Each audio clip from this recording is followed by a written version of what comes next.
So our project is about mandatory minimums. So a mandatory minimum is the minimum number of years someone must serve in prison for a certain crime, and that can't be lowered by the judge no matter the circumstances. So just to start, some facts about the prison system in general. The U.S. prison population is completely disproportionate to other countries. This graph shows the top 10 countries with the highest prison populations, and the U.S. is almost double China, which is the second highest.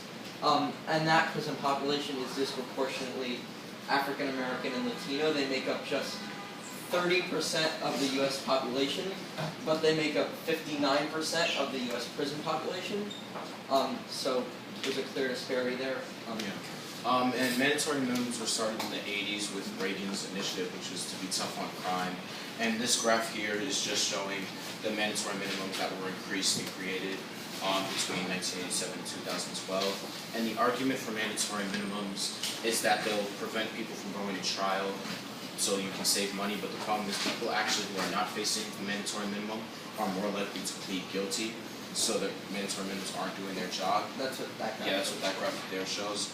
And this graph here shows the disparity between crack and powder cocaine, which was created by Reagan in the 80s. 5 grams of crack gets you 5 years, while 500 grams of powder cocaine gets you 5 years. And blacks use crack cocaine more than whites, while whites use powder cocaine more than blacks, and crack cocaine is cheaper.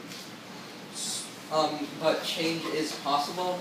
A recent study by the Group Public Opinion Survey showed that 77% of Americans support an end to mandatory minimums for nonviolent offenders.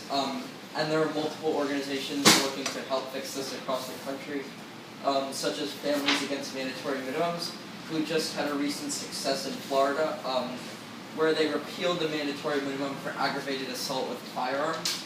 And that will be the first time since 1999 that judges will have discretion over aggravated assault. Thank you.